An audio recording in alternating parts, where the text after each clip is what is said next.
Hello, Jessica here. Today we're taking a look at the LEGO Ninjago 2012 Fangpyre Mech set. This has 2 minifigures, 255 pieces, and retails for $25 in the United States, or I believe it might have been a Walmart exclusive. Either way, let's take a look at those minifigures. So our first minifigure is Kendall Cole. This actually came in another set in the same wave, so it's kind of weird to get another Kendall Cole in a different set. That the other set it came in was like a $5 set. It's not like a big price difference there. Kendall Cole doesn't really use any super rare pieces anyways, even at the time, where these are just pretty common pieces. I mean, the Kendo helmet was new, but in that gray color, it's one of the commonest colors to get it in. He has his weapon as an accessory. Take all the armor off and you get a good look at his torso and face print underneath. Unfortunately, the torso does not have any back printing. Next, there's Fang Sway, and Fang Sway came in a $30 set as well as a spinner, so this is just kind of a medium-sized purchase for him. The design of this does have a really interesting headpiece they used for some of those snakes. The torso and legs is quite interesting as well. Also, he has a banana as an accessory, which is kind of funny. But that is it for Fang Sway. As for the build of the set, it's kind of weird to see a snake with legs and arms, but that's what's going on here. I do have to note I am missing one piece, which is right on here. You can see that little gap there. It's supposed to be another one of these modified 1x2s with kind of the slope at the end.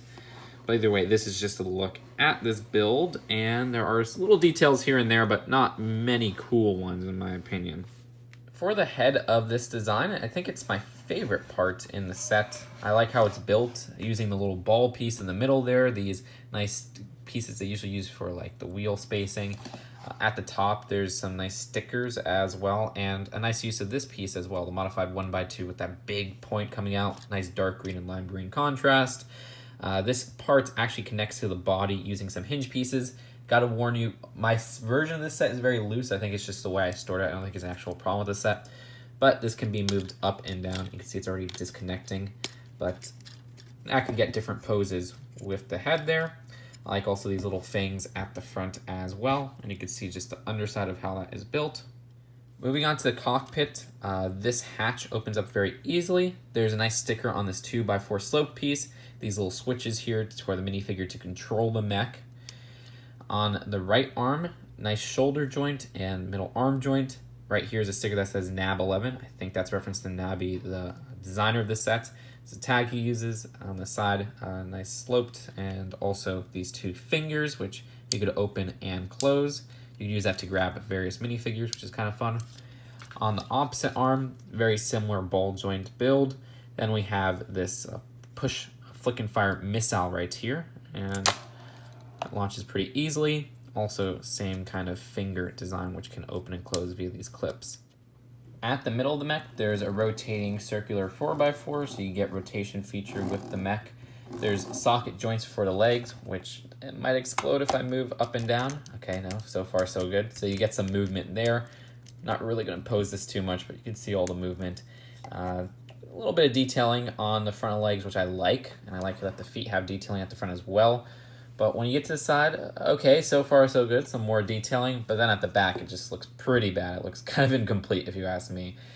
Beyond that, the last part really is the tail, and that's just connected via a ball joint at the end, and you can get some nice rotation there, not only at the ball joint, but at these ends and to move around the tail. But that is it for the Fangpyre Mech. Let's take a look at the packaging and then the final verdict.